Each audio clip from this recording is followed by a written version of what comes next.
राम राम मंडळी, कसे आहे सगळे? मस्त आहे ना? मस्तच. आज मी इथे भरलेला बांगडा बनवलेला आहे. कसा बनवलेला आहे ते मी तुम्हाला पुढे व्हिडिओमध्ये दाखवणारच आहे. माझ्या चॅनलवर जर पहिल्यांदा नवीन आला असाल तर चॅनलला पहिले सबस्क्राईब करा आणि व्हिडिओ आवडल्यास नक्कीच लाईक करा, कमेंट करा आणि तुमचा असाच सपोर्ट असू द्या. चला तर मग आता आपण व्हिडिओला सुरुवात करूया. धन्यवाद.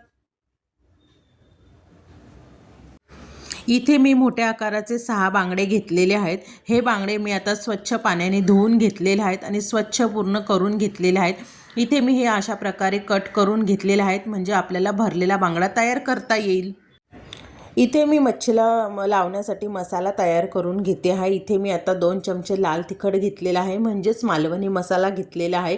यामध्ये मी हळद ॲड केलेली आहे, मीठ चवीनुसार टाकलेलं आहे. 1 लिंबू मी इथे पिळून घेणार आहे. माझ्याकडे कोकम आगळ नव्हतं म्हणून मी आता इथे लिंबू पिळून घेणार आहे, म्हणजे मच्छीला थोडासा आंबटपणा पाहिजे, त्यामुळे मी इथे 1 लिंबू पिळून घेतलेला आहे. आता याच्यामध्ये थोडंसं पाणी ॲड करून आता याची आपण पेस्ट तयार करणार आहोत. ही पेस्ट तयार झालेली आहे माझी. बघा, आता इथे मी पेस्ट तयार करून घेतलेली आहे. आता ही आपण बांगड्यांना लावून घेणार आहोत. अशा प्रकारे ही बांगड्यांना लावून घ्यायची आहे पेस्ट. एक बांगड्यांना लावून घ्यायची आहे. बघा, अशा प्रकारे ही पेस्ट मी पूर्ण बांगड्यांना लावलेली आहे. जिथे आपण आता हिरवा मसाला भरणार आहोत त्या आतल्या साईडने पण मी मसाला लावलेला आहे. हिरव्या मसाल्यासाठी मी इथे ओलं खोबरं कापून घेतलेलं आहे. 4 ते 5 हिरव्या मिरच्या घेतलेल्या आहे, अद्रक घेतलेला आहे, लसूण घेतलेला आहे, कोथिंबीर घेतलेली आहे आणि फोडणीसाठी कांदा घेतलेला आहे. आता आपण याचं वाटण तयार करूया मसाल्यासाठी. चला तर मग सुरुवात करूया. आपलं वाटण इथे तयार झालेलं आहे. जास्त पाणी नाही टाकायचं, जरा घट्टसर असंच वाटून घ्यायचं आहे. फोडणीची तयारी करूया. इथे मी आता कढईमध्ये तेल घालून घेतलेलं आहे. त्याच्यात तेल आपलं चांगलं गरम झालेलं आहे. त्याच्यामध्ये मी कढीपत्ता टाकलेला आहे, 1 चिरून घेतलेला कांदा तो टाकलेला आहे. फोडणीसाठी कांदा असा लालसर होईपर्यंत परतवून घ्यायचा आहे आणि थोडासा मऊ पण झाला पाहिजे. जर तुम्हाला कांदा लवकर परतवायला पाहिजे म्हणून तुम्ही याच्यात मीठ पण ॲड करू शकता. बघा, अशा प्रकारे मी कांदा परतवून घेतलेला आहे. आता आपण जे वाटण केलेलं आहे आपण ते याच्यात आता घालून घेणार आहोत. हे बघा, अशा प्रकारे आपला कांदा छान असा परतवून झालेला आहे. आपला कांदा आता इथे पूर्णपणे परतवून झालेला आहे. आता आपण जे वाटण केलेलं आहे ते वाटण याच्यामध्ये घालून घेणार आहोत. हे बघा, वाटण असं आपण याच्यामध्ये घालून घेतलेलं आहे. आता हे छान परतवून घ्यायचं आहे कोरडं होईपर्यंत. बघू शकता तुम्ही इथे मी कसं वाटण परतवून घेते. याच्यामध्ये थोडीशी हळद ॲड करायची आहे. तुम्हाला जर नसेल हळद आवडत तर तुम्ही नाही हळद ॲड केली तरी चालेल आणि चवीनुसार मीठ ॲड करायचं आहे. बघू शकता तुम्ही इथे. बघा, आता मी याच्यामध्ये थोडीशी हळद ॲड करते आणि मीठ पण ॲड करून घेते. बघा, मीठ टाकून छान असा मी परतवून घेते मसाला. असा छान प्रकारे आपला असा मसाला परतवून झाला पाहिजे आणि पूर्ण कोरडा झाला पाहिजे मसाला.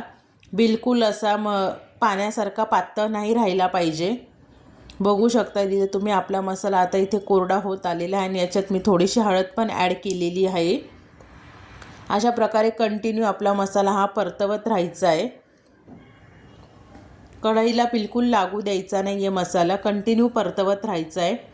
जेवढा जास्त तुम्ही परतवाल तेवढी आपल्या मसाल्याला टेस्ट छान येईल. हे बघा, इथे पूर्णपणे आपला मसाला कोरडा झालेला आहे. बघू शकतात तुम्ही. हा बघा, असा मसाला पूर्णपणे आपला इथे कोरडा झालेला आहे. आता आपण मसाला तयार झालेला आहे. आता आपण हा थंड करण्यासाठी ठेवूया. इथे मी बांगड्याला कोटिंग करण्यासाठी रवा घेतलेला आहे. तांदळाचं पीठ नाही घेतले. तुम्हाला जर तांदळाचं पीठ घ्यायचं असेल तर तुम्ही तांदळाचे पीठ आणि रवा घेऊ शकता. इथे मी आता रव्यामध्ये 2 चमचे लाल तिखट टाकून घेतलेलं आहे, चवीनुसार मीठ घातलेलं आहे. आता हे आपण छान मिक्स करून घेऊया. इथे आपलं हे आता छान असं मिक्स करून झालेलं आहे. ते बांगड्याला आता आपण कोटिंग करून घेऊया रव्याची. आपण आता जे वाटण तयार केलेलं आहे ते आपण बांगड्यामध्ये आता भरून घेणार आहे. हे बघा, अशा प्रकारे हे वाटण आता आपण याच्यामध्ये भरून घ्यायचं आहे. आणि जास्त जर वाटण झालं तर बांगडा आपला फाटण्याची शक्यता असते, त्याच्यामुळे जास्तही दाबून भरायचं नाही आहे. जितकं बसेल तितकंच वाटण आपण या बांगड्यामध्ये भरून घ्यायचं आहे. ह्याच पद्धतीने आता मी बाकीच्या बांगड्यांमध्ये पण वाटण भरून घेणार आहे. बघा, अशा प्रकारे मी सगळ्या बांगड्यांमध्ये आता इथे वाटण भरून घेतलेलं आहे. आता आपण फ्राय करूया. अशा पद्धतीने मी बांगड्याला कोटिंग करून घेतलेली आहे. बघू शकता तुम्ही, अशीच कोटिंग करून घ्यायची आहे. छान असं दाबून कोटिंग करायची आहे. आता इथे आपला पॅन गरम झालेला आहे. आता इथे मी पॅनमध्ये बांगडा फ्राय करायला ठेवलेला आहे. बघू शकतात असा ह्या पॅनमध्ये 2च बांगडे बसतात, तर मी 2 बांगडे फ्राय करायला ठेवलेले आहेत आणि खूप मोठे बांगडे आहेत. बघू शकता तुम्ही. आणि छान असे पहिले स्टार्टिंगला मीडियम गॅसवरच करायचे, नंतर फास्ट करायचं. हे बघा, बघू शकता तुम्ही. इथे मी आता बांगडा पलटी मारून घेतलेला आहे. ह्या साईडने आपला बांगडा पूर्णपणे छान असा तयार झालेला आहे. हे बघा किती छान असा आपला बांगडा मस्त तयार झालेला आहे. आणि जर तुम्हाला तेल कमी वाटत असेल तर तुम्ही साईडने तेल पण टाकू शकतात. इथे मला तेल कमी वाटतं, आता इथे मी तेल घालून घेते 1 चमचा. आणि बांगडा असा पूर्ण सगळ्या साईडनी छान भाजला गेला पाहिजे, फ्राय झाला पाहिजे.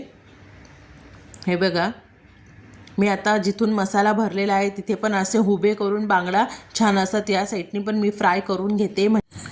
इथे आपले सगळे बांगडे आता फ्राय करून झालेले आहेत. बघू शकता तुम्ही, इथे मी सगळे बांगडे फ्राय करून घेतलेले आहेत. जर तुम्हाला व्हिडिओ आवडले असल्यास नक्कीच लाईक करा, शेअर करा, कमेंट करा आणि सबस्क्राईब करा. धन्यवाद.